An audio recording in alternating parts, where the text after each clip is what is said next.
से सुंदर बनेगा। नहीं नहीं, मेरी वाली ज्यादा सुंदर है। अरे वाह, इस साल तो रंगोली कितनी सुंदर बनी है बिटिया। भारत के एक छोटे से गांव में दिवाली की तैयारियां जोरों पर थीं।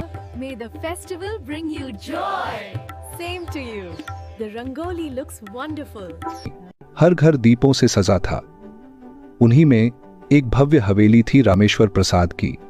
वह एक अमीर व्यापारी था जो अपनी शान और दिखावे के लिए मशहूर था।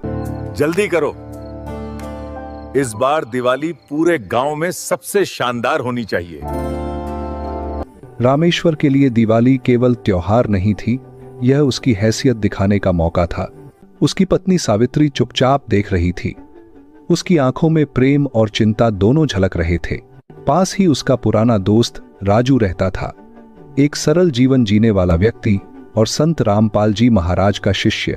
वह सुबह सुबह संत की तस्वीर के सामने दीप जलाता और भक्ति में लीन हो जाता। तो भाई, इस बार दिवाली मेरे घर जरूर आना। खूब रोशनी होगी, मिठाई, पटाखे, सब कुछ। भाई, मैं अब दिवाली नहीं मनाता। संत रामपाल जी महाराज ने बताया है, सच्चा सुख त्योहारों में नहीं, परमात्मा की भक्ति में है। मैं रोज कबीर परमात्मा का नाम लेता हूं भाई, यही असली दिया है। अरे ये कैसी बातें करता है राजू, जिंदगी का मजा भी तो लेना चाहिए। रामेश्वर भाई, ये मजा क्षणिक है। असली रोशनी भीतर जलती है, बाहर नहीं। रामेश्वर मुस्कुराता हुआ चला गया। उसे जरा भी अंदाजा नहीं था कि ये बातें एक दिन उसकी जिंदगी बदल देंगी। शहर में उसका बेटा राहुल पढ़ाई में व्यस्त था। एक होनहार और अनुशासित छात्र। उसका ध्यान आने वाली परीक्षाओं में था। बेटा, दिवाली आ रही है, इस बार घर चलो। माँ को बहुत याद आ रही है। पापा, अगले हफ्ते पेपर हैं, नहीं आ पाऊंगा। बस 2 दिन के लिए आजा बेटा, तेरे बिना घर सूना लगता है। ठीक है पापा, आ रहा हूं। कभी कभी प्यार भी किस्मत को नहीं पहचान पाता। रामेश्वर की जिद एक बड़ा मोड़ लाने वाली थी। राहुल घर लौटा। रामेश्वर के चेहरे की चमक उसके घर की रोशनी से भी ज्यादा थी। देखो, मेरा इंजीनियर बेटा आ गया, अब होगी असली दिवाली। सावित्री की आंखों में अपार खुशी थी, जैसे उसकी दुनिया पूरी हो गई हो। शाम को राहुल अपने बचपन के दोस्तों से मिला, हंसी मजाक और पुरानी यादों में खोया हुआ। Hey, long time no see. It's so good to see you, man. We were just talking about you. चलना यार, थोड़ी ताश खेलते हैं। दिवाली है पार्ट, मजा आएगा। नहीं यार, मुझे पढ़ाई करनी है।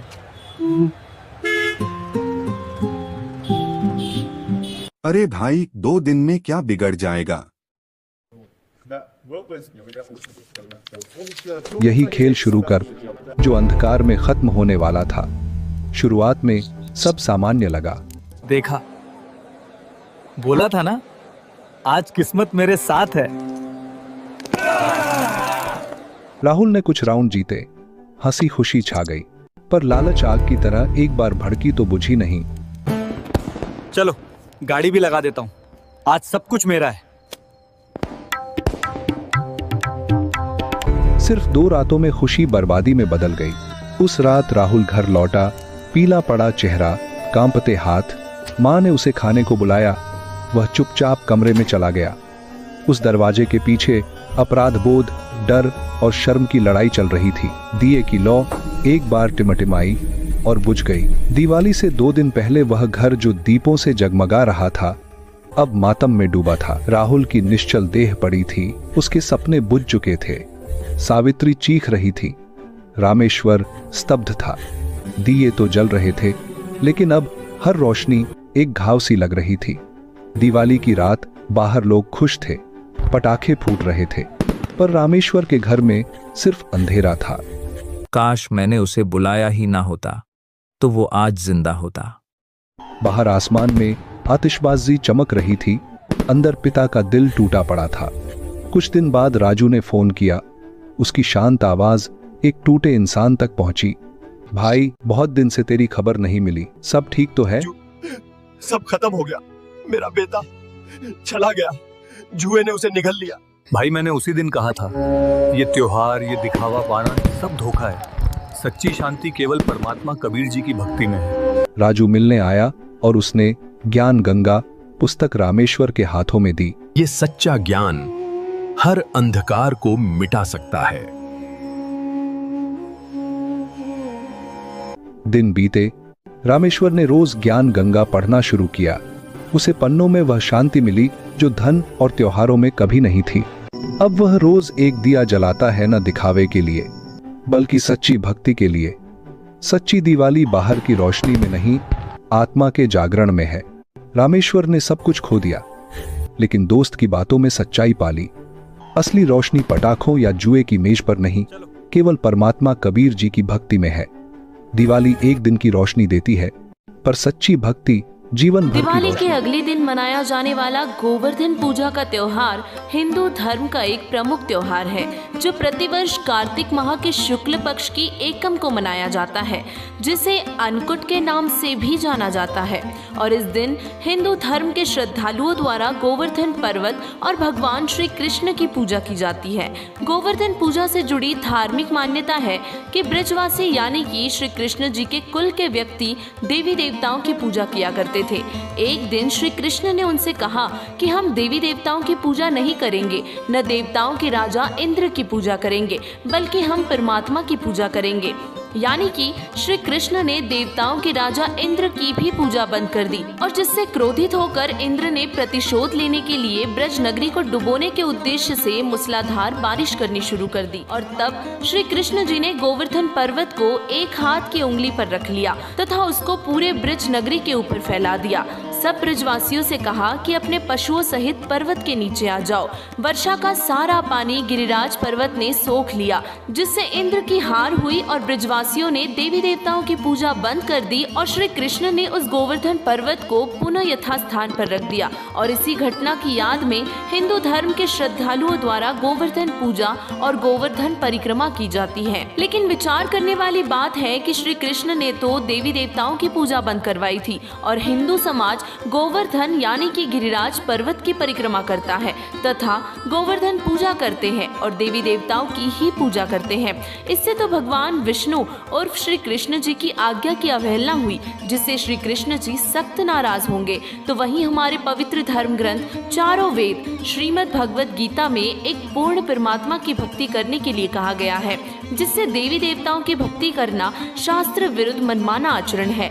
जिससे पवित्र गीता अध्याय 16 श्लोक 23 के अनुसार जो व्यक्ति शास्त्र विधि को त्याग कर अपनी इच्छा से मनमाना आचरण करता है, उसको न सिद्धि प्राप्त होती है और न उसकी गति होती है और न ही उसे सुख मिलता है। अर्थात गोवर्धन पूजा हो या गोवर्धन परिक्रमा, शास्त्रोक्त साधना न होने के कारण इससे लाभ नहीं मिलता, बल्कि गोवर्धन परिक्रमा के समय पैरों के नीचे असंख्य कीड़े मकोड़े जीव जंतु मरते हैं और वह पाप लगता है, यानी कि उनका पाप भाग्य में लिखा जाता है। क्योंकि गीता अध्याय 8 के श्लोक 16 के अनुसार ब्रह्मलोक तक जितने भी लोक हैं तथा इनमें निवास करने वाले देवी देवता ब्रह्मा, विष्णु, शिव, दुर्गा, गणेश और ब्रह्म सभी नाशवान है, जिसका प्रमाण संक्षिप्त श्रीमद् देवी भागवत गीता प्रेस गोरखपुर से प्रकाशित के 3 स्कंद अध्याय 4 व 5 में श्री विष्णु जी और श्री कृष्ण जी ने अपनी माता दुर्गा की स्तुति करते हुए कहा है कि हे माता, आप शुद्ध स्वरूपा हो। मैं विष्णु, ब्रह्मा और शंकर तो आपकी ही कृपा से विद्यमान है। हमारा तो आविर्भाव अर्थात जन्म तथा तिरोभाव अर्थात मृत्यु हुआ करता है। हम अविनाशी नहीं हैं। तो वहीं हम सभी जानते हैं कि श्री विष्णु जी द्वापर युग में माता देवकी के गर्भ से श्री कृष्ण रूप में जन्मे थे और अंत में एक शिकारी के विषाक्त तीर के लगने से श्री कृष्ण जी की मौत हो गई थी। और यदि गोवर्धन पर्वत उठाने मात्र से श्री कृष्ण जी को हम पूर्ण परमात्मा मानते हैं, तो इस विषय में सूक्ष्म वेद में कबीर परमेश्वर जी ने कहा है, कबीर गोवर्धन श्री कृष्ण ने धार्यो, द्रोणागिरि हनुमंत, शेष नाग सब सृष्टि उठायो, इनमें कौन भगवंत। अर्थात श्री कृष्ण जी को आप इसीलिए परमात्मा मानते हो कि उन्होंने गोवर्धन पर्वत उठा लिया था, हनुमान जी ने द्रोणागिरी पर्वत को उठाया था, तथा आप लोग वेद के आधार से कहते हो कि शेषनाग सारी सृष्टि को उठाए हुए हैं। तो इनमें कौन परमात्मा हुआ? अर्थात इन प्रमाणों मात्र से श्री विष्णु जी और श्री कृष्ण जी को परमात्मा नहीं माना जा सकता, बल्कि सदग्रंथों व परमात्मा को आंखों देखे संतों की अमृतवाणियों से पता करना चाहिए कि पूर्ण परमात्मा कौन है। दर्शकों, पवित्र यजुर्वेद अध्याय 40 मंत्र 8 में कहा गया है कि जिस परमेश्वर की सर्व प्राणियों को चाह है वह कबीर देव अर्थात कबीर परमेश्वर पूर्ण विद्वान है। उसका शरीर बिना नाड़ी का है, वह वीर्य से बनी 5 तत्व की भौतिक काया रहित है, वह सर्व का मालिक सर्वोपरि सतलोक यानी कि अमरलोक में विराजमान है। उस परमेश्वर का तेजपुंज का स्वयं प्रकाशित शरीर है जो शब्द रूप अर्थात अविनाशी है। वही कबीर देव यानी कि कबीर साहिब है जो सर्व ब्रह्मांडों की रचना करने वाला, सर्व ब्रह्मांडों का रचनहार, स्वयं प्रकट होने वाला, वास्तव में अविनाशी है। वही ऋग्वेद मंडल नंबर 1 सूक्त 1 मंत्र 5 में कहा गया है कि सर्व सृष्टि की रचना करने वाला परमात्मा कबीर देव यानी कि कबीर साहिब है जो साधक के लिए पूजा के योग्य है।